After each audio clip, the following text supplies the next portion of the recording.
Hello guys, welcome to my YouTube channel. आज हम हिंदी के व्याकरण में वर्णमाला को शुरू करने जा रहे हैं। तो इस सीरीज में हमारा पहला लेक्चर ये है।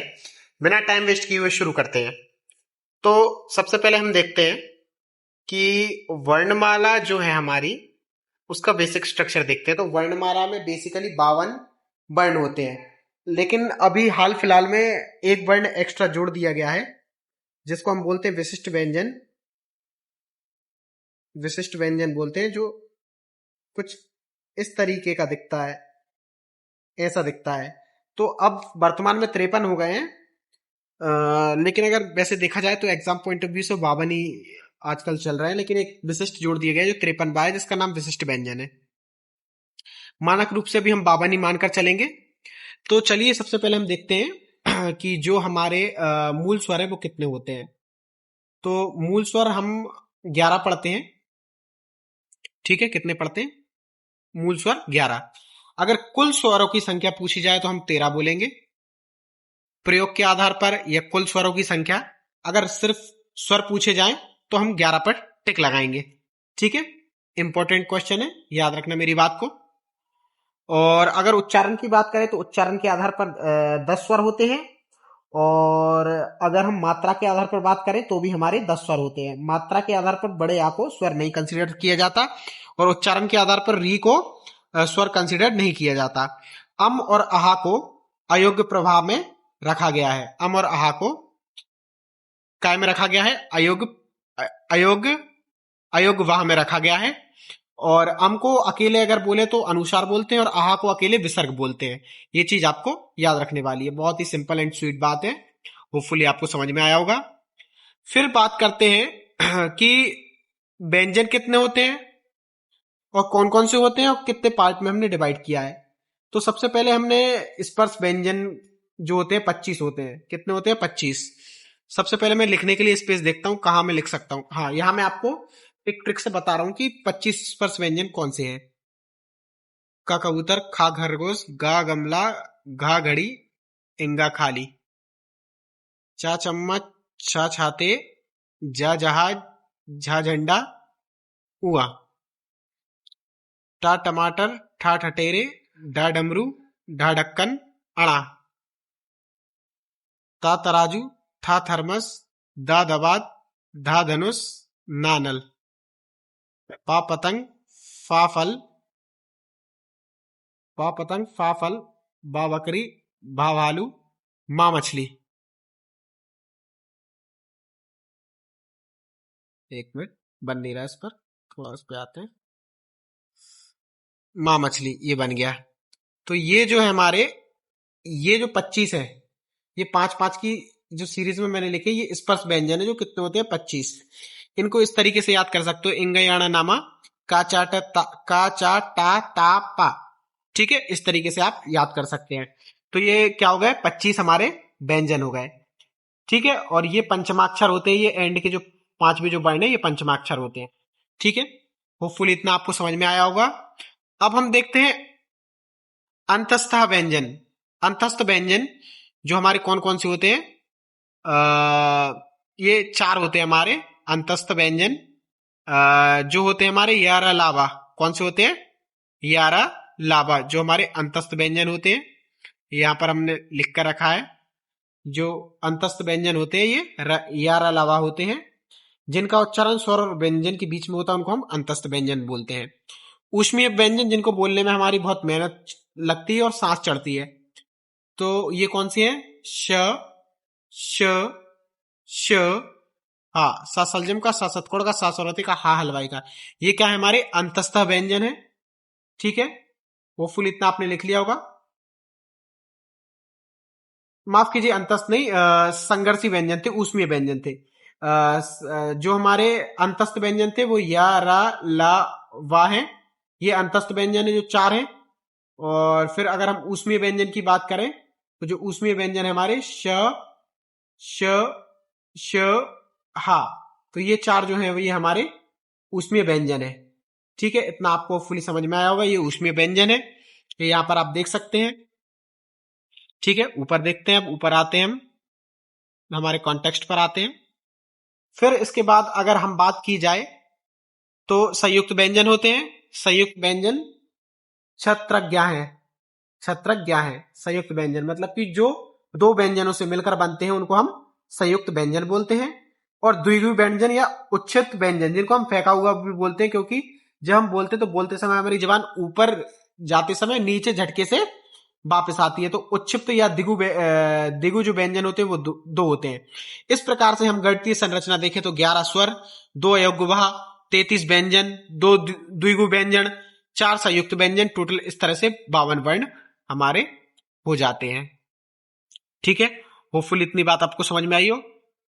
5-5 के हमने पेयर में आपको का खा गा लिखकर बता दिया था, ऐसे ही 4-4 के पेयर में यारा लावा, यारा लाबा और श श श हा ऐसे लिखे जाते हैं। ठीक है, और बाकी जो छत्रज्ञा है वो हमारे संयुक्त व्यंजन है, जो दो व्यंजन से मिलकर बने होते हैं। ठीक है, इतनी बात आपको समझ में आ गई होगी। अगर हम बात करें छा की, छा छत्री की, तो ये छा छत्री है, ये आधा का और सा सरवते से बनता है। शु शु श श छत। ठीक है, जैसे का और शा से बनता है।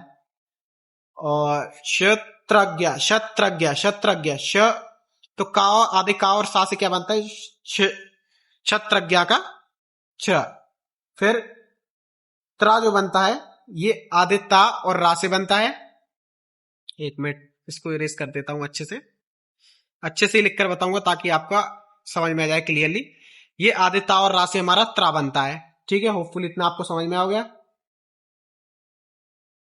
अब जो हमारा ज्ञा है, ज्ञा छत्रज्ञ सरा, तो ये बनता है जा और यहां से, जा और यहां से।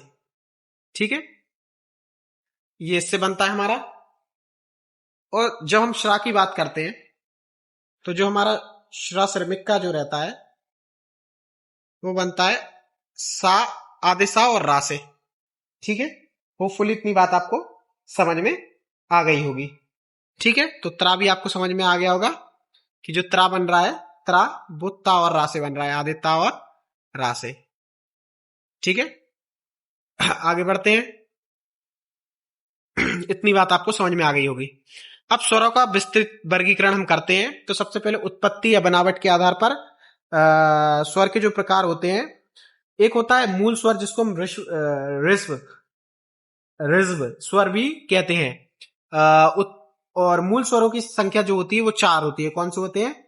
मूल स्वर जो किसी स्वर से मिलकर नहीं बनते, जो स्वतंत्र होते हैं। आ जो है वो किसी से मिलकर नहीं बनेगा, छोटी ई, छोटा ऊ, री, ये जो रहेंगे ये 4 मूल स्वर रहेंगे।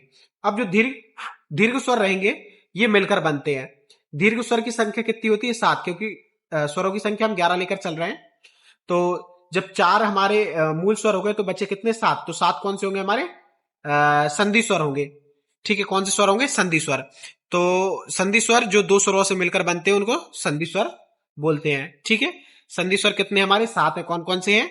बड़ा आ, छोटी ई, छोटा ऊ, ए, आई, ओ, औ। ठीक है, अब ये भी 2 प्रकार के होते हैं। एक होते हैं दीर्घ स्वर और एक होते हैं संयुक्त स्वर। अब जो दीर्घ स्वर जो होते हैं वो जो होते हैं जैसे आ और आ मिलकर बड़ा आ बना, तो ये क्या है? दीर्घ स्वर है। मतलब एक जैसे स्वर मिलकर नए स्वर का उत्पत्ति, मतलब कि सजातीय स्वर, मतलब समान स्वरों के मेल से जो बनते हैं उनको दीर्घ स्वर बोलते हैं। तो जो दीर्घ स्वर होते हैं वो 3 होते हैं और जो हमारे संयुक्त स्वर रहेंगे वो 4 रहेंगे। अब कैसे होंगे ये आपको मैं बताता हूं। जैसे आ और आ मिलकर क्या बनाएंगे? बड़ा आ बनाएंगे ये। और जो हमारा छोटी ई और छोटी ई है ये मिलकर बड़ी ई बनाएगी। और इसी प्रकार से हमारा ऊ और ऊ बड़ा ऊ बनाएगा। तो ये क्या है? दीर्घ स्वर है, मतलब कि सजातीय स्वर, मतलब एक जैसे स्वर मिलकर जो है वो नया स्वर की उत्पत्ति कर रहे हैं। अब वही हम बात करें संयुक्त स्वर की, तो इसमें भिन्न स्वर के मेल से ये बनते हैं, भिन्न स्वर के मेल से। जैसे कि अब बात करें, जैसे कि हमारा आ हो गया, ये दीर्घ हो गया, ऊ हो गया, दीर्घ हो गया, और आ हो गया दीर्घ, बड़ी ई हो गई, ये दीर्घ हो गया। अब जो बचे हमारे ये 4, ये संयुक्त है। अब संयुक्त कैसे है, क्योंकि आ और ई के मेल से क्या बनता है, ए बनता है। क्या बनता है, ए। ठीक है, आ और ई के मेल से क्या बनता है, ए बनता है। और आ और ए के मेल से क्या बनता है, आ और ए के मेल से क्या बनता है, आ और ए के मेल से बनता है ए। आ और ए के मेल से क्या बनता है, आई। सॉरी माफ कीजिए, आई बनता है। आ और ए के मेल से क्या बनता है, आई। एक बार फिर से बताता हूं मैं आपको, क्लियर कर दूं आपका डाउट। आ और ई से मिलके क्या बनेगा, ए बनेगा। ए क्या बनेगा, ए। और आ और ए से मिलके क्या बनता है, आ और ए से मिलके क्या बनता है, आई बनता है। क्या बनता है, आई। ठीक है, इतना मिटा देता हूं, मैं रब कर देता हूं। अब जो हमारा ऊ रहेगा वो आ और ऊ से मिलके क्या बनेगा, ओ। ठीक है, और आ और ओ से मिलके क्या बनेगा हमारा, आउ। तो ये हमारे कौन से स्वर हैं, ये संयुक्त स्वर हैं जो विजातीय स्वर भिन्न स्वरों के मेल से बनते हैं। इनकी संख्या 4 होती है। आगे बढ़ते हैं, प्लुत स्वर के बारे में देखते हैं कि जिन स्वरों के उच्चारण से ऋस्व स्वर से 3 गुना समय लगता है उनको हम ऋस्व स्वर प्लुत स्वर बोलते हैं। जैसे कि हम बोल रहे हैं ओम, सुनो, मतलब तेज चिल्लाकर बोल रहे हैं, या मतलब बहुत देर तक पुकारना पड़ता है, या रोना या नाटक, तो ये प्लुत स्वर होते हैं। सीधी सीधी बात है। जैसे ओम मंत्र का उच्चारण कर रहे हैं तो ये क्या है, प्लुत स्वर है। अब जीभ के प्रयोग या उच्चारण के आधार पर जो स्वर हैं वो 3 प्रकार के हैं। मतलब कि जीभ के प्रयोग या हम बोल सकते हैं उच्चारण के प्रयोग पर स्वर जो है 3 प्रकार के हैं। एक है अग्र स्वर, मध्य स्वर और पश्च स्वर। ठीक है, अग्र स्वर, मध्य स्वर और पश्च स्वर। तो इनको याद करने की ट्रिक क्या है, जैसे कि मध्य स्वर है तो मध्य स्वर में केवल क्या आएगा, मध्य स्वर में केवल क्या आएगा, आ आएगा। क्या आएगा, आ आएगा। ठीक है, मध्य स्वर में क्या आएगा, आ आएगा। अब जो हमारे पश्च स्वर रहेगा, पश्च स्वर, उसमें जो 3 जैसे दिखने वाले जो स्वर हैं वो आ जाएंगे। अब 3 जैसे दिखने वाले स्वर कौन कौन से हैं, वो पश्चिम में आ जाएंगे।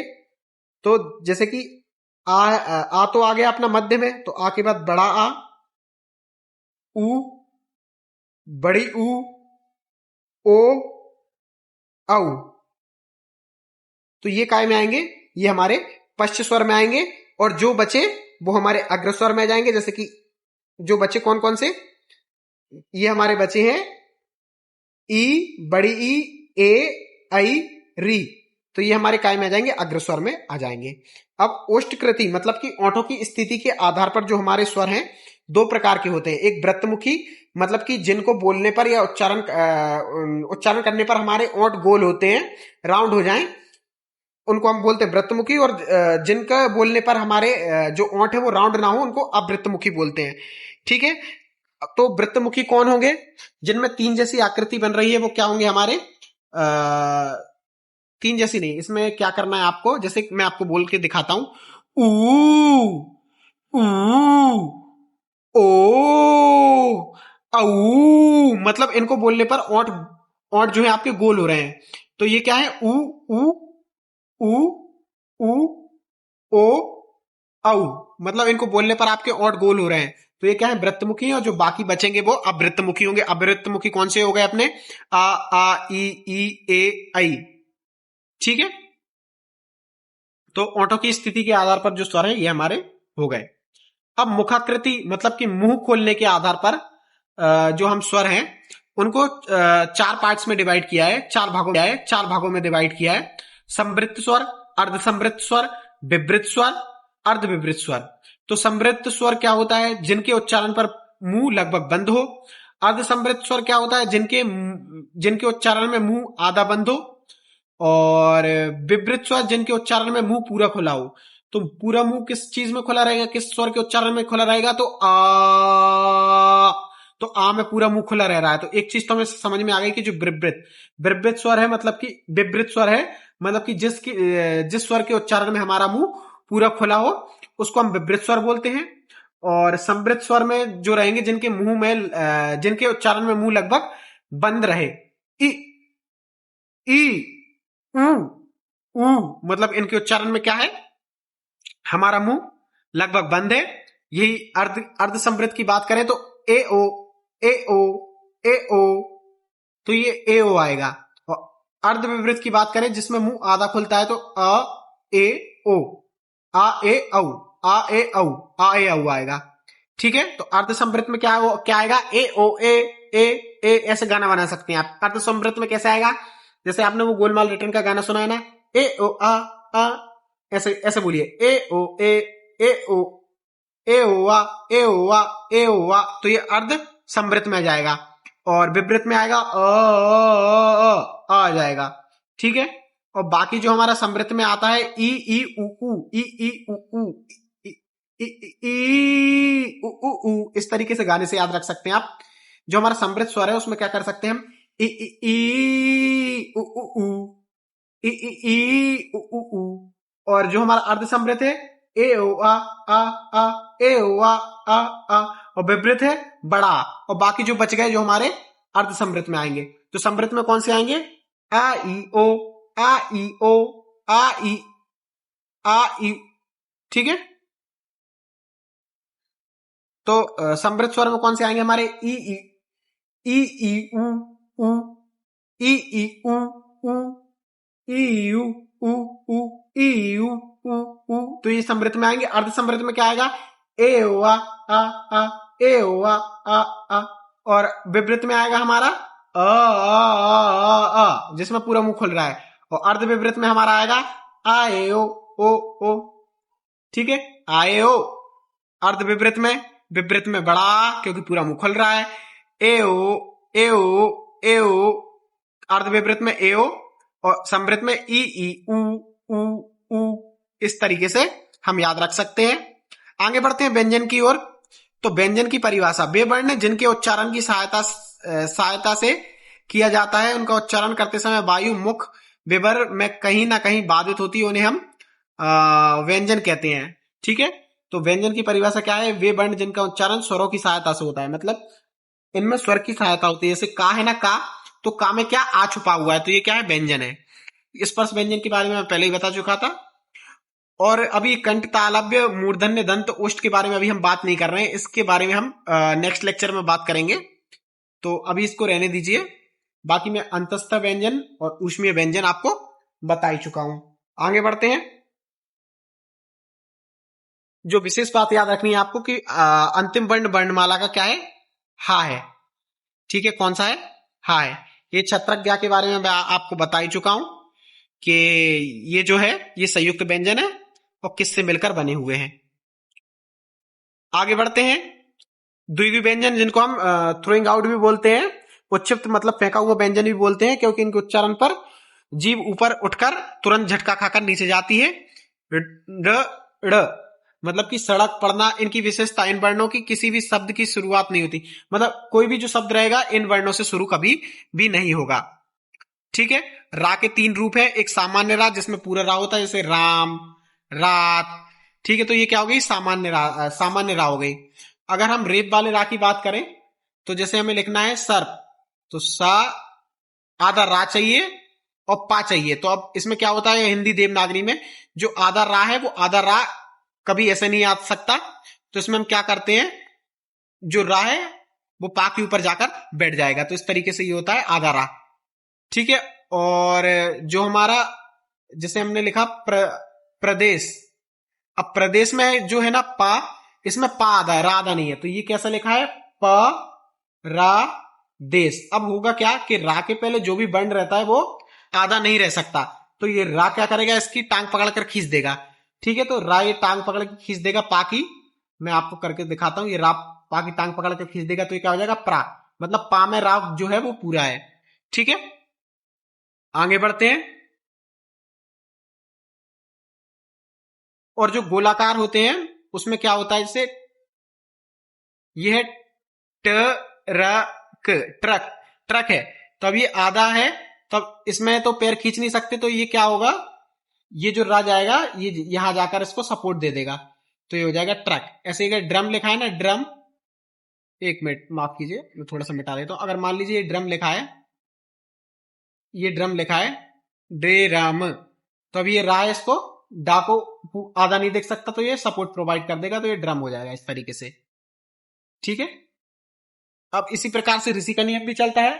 जैसे ग्रह होता है, ग्रह, जो हम ग्रह लिखते हैं तो उसमें आधा ग, री और हा है, तो अब ये भी जो ऋषि रहेगा इसको आधा नहीं देख सकता, तो ये क्या करेगा, ऐसा कर देता है कुछ इस प्रकार से। ठीक है, इतनी बात आपको होपफुली समझ में आई होगी।